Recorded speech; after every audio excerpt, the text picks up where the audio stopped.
encore une fois de plus, chers téléspectateurs, et bienvenue dans la rubrique Sportvac. Sportvac est une rubrique qui vous informe sur tout ce qui concerne l'actualité sportive, sinon footballistique en particulier. Je suis Splendeur et, comme toujours, vous savez que je viens avec les débriefs des différentes rencontres sportives qui se sont déroulées plus tôt, j'allais dire. Et donc aujourd'hui, nous allons parler de la Coupe d'Allemagne avec SV Wien et Bayern de Munich. Alors, ce match s'est soldé sur un score de 2 buts, plutôt 3-2. 3 en faveur de Bayern Munich, 2 en faveur de Wien. Ce match s'est joué sur le stade Britta Arena et les buts du côté de Bayern de Munich ont été marqués par Harry Kane à la 16e minute et c'était un but sur penalty. Également à la 94e minute, il a eu à marquer son deuxième but. Le troisième but a été marqué par Mike Olise, le Français, à la 51e minute. Du côté de Wien, le but a été marqué par Kaya. Les deux buts ont été marqués plutôt par Kaya à la 64e et 70e minute. Parlons des statistiques de ce match. Bayern a eu 22 tirs contre 6 du côté de Wien. 15 tirs cadrés contre 2 du côté de Wien toujours. Au niveau de la possession de balle, Bayern a fait 79% de possession et Wien 21% de possession. 905 passes ont été effectuées du côté de Bayern contre 244 du côté de Wien. Au niveau de la précision des passes, 93% du côté de Bayern et 75% du côté de Wien. 12 fautes pour Wien, 8 du côté de Bayern. Les deux équipes ont eu chacune un carton jaune. 0 carton jaune pour les deux équipes. 5 hors-jeu pour Bayern et 1 hors-jeu pour Wien. 7 corners pour Bayern et 0 pour Wien. Alors passons maintenant au débrief du match de la Liga qui a opposé Celta Vigo contre Real Betis. Le match s'est soldé sur un score de 1 but partout. Et le but de Real Betis a été marqué par Bartra à la 45e minute. Et du côté de Celta Vigo, c'est Hugo Alvarez qui a eu à marquer à la 47e minute. Parlons des statistiques de ce match. 14 tirs du côté de Celta Vigo et 7 tirs du côté de Real Betis. 5 tirs cadrés du côté de Celta Vigo et 2 du côté de Real Betis. Au niveau de la possession de balle, le Real Betis a eu à faire 53% de possession de balle contre 47% du côté de Celta Vigo.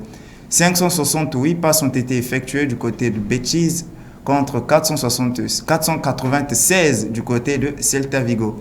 Au niveau des précisions de passes, 90% du côté de Real Betis contre 88% du côté de Celta Vigo. 13 fautes ont été effectuées du côté de Celta Vigo et 11 du côté de Real Betis. 2 cartons jaunes ont été donnés aux joueurs de Real Betis et du côté de Celta Vigo, un seul carton jaune.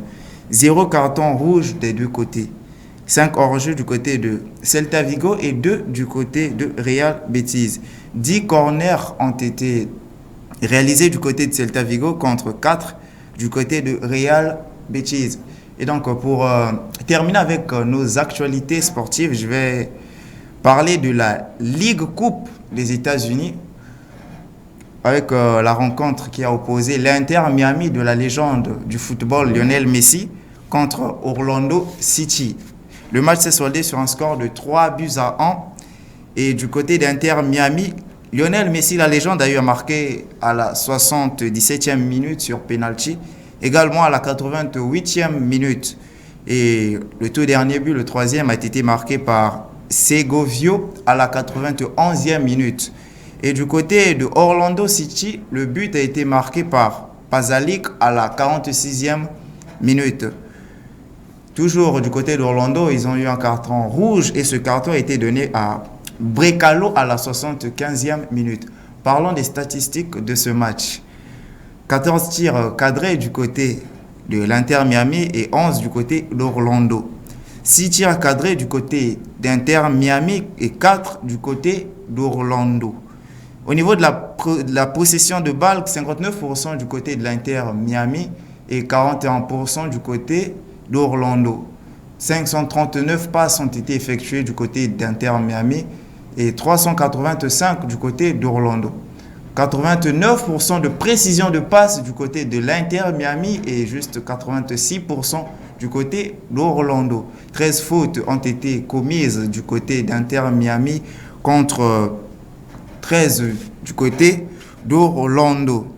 4 cartons jaunes ont été donnés aux joueurs de l'Inter Miami et 3 cartons jaunes du côté des joueurs d'Orlando City.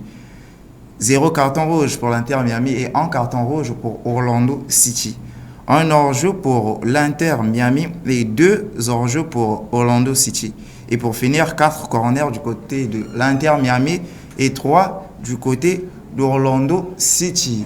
Alors, chers téléspectateurs, c'est tout ce que je vous avais réservé comme débrief, sinon actualité sportive pour ce jour. C'était Splendeur Chevaux avec la rubrique Sport Vac. Sur ce, portez-vous bien et restez scotchés pour les prochaines rubriques.